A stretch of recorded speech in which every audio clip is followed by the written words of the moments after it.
Welcome to another informative video brought to you by Autruo. The last time we looked at the 5 major IEC 61131-3 programming languages we have. The way these programming languages were used was discussed in detail, coupled with their practical applications. In this new series, we will be looking at how these languages are applied in machine design. Stay tuned.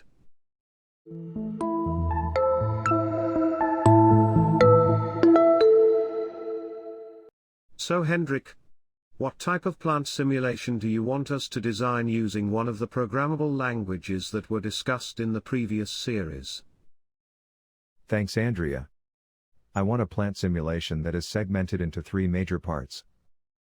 One for the pallet movement from the material stores, while the other segment is where the pallet will be stacked with stackable boxes up to 5 layers.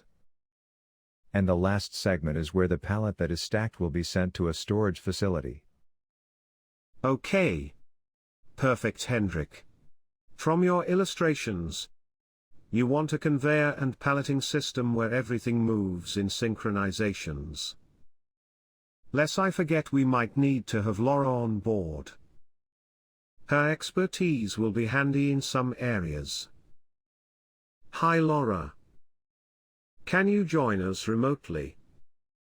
I hope you don't mind, because your expertise will be handy during the design and the simulations of this conveyor and palleting system.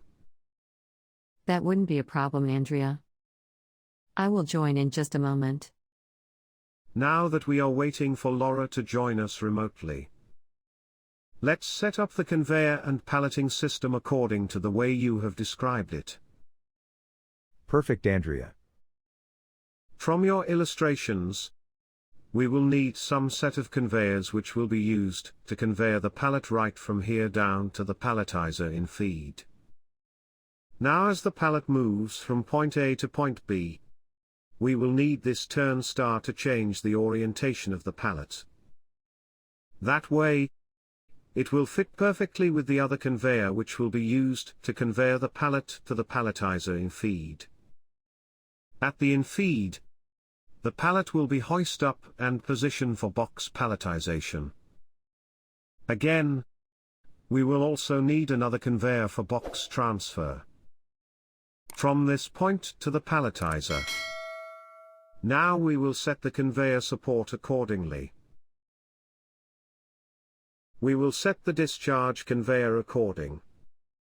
It is this conveyor that will be used to transfer the palletized box to storage.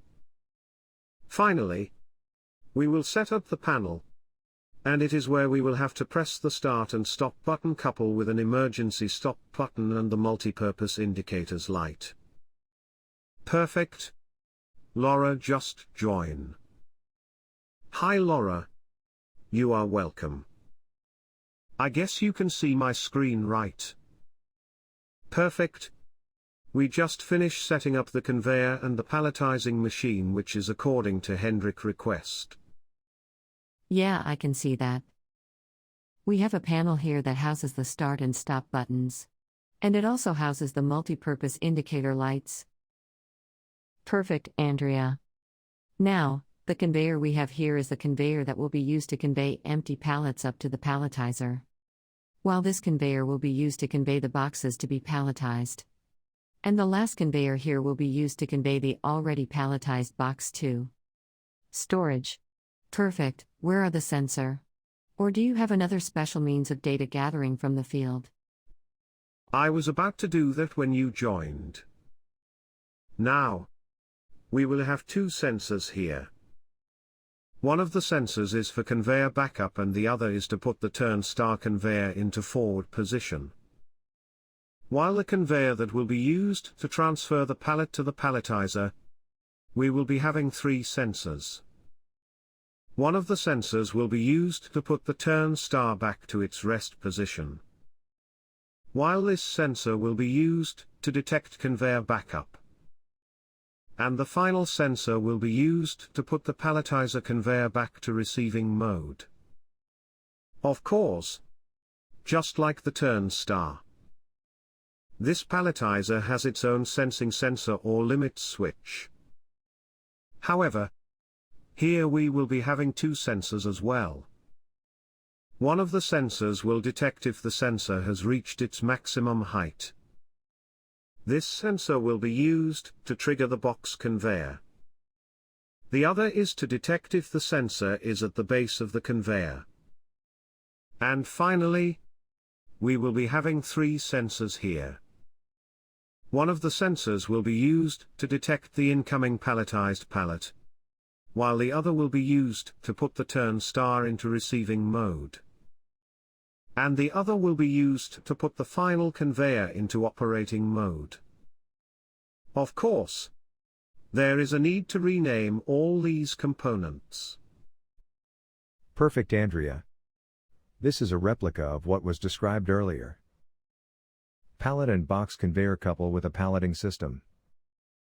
Perfect, Andrea. Now the next thing is to write the program. In the coming series, we will be writing some set of programs that will be used to control the system in the simulation environments using Siemens TIA Portal software. Hope you have learned something new today. See you in the next one.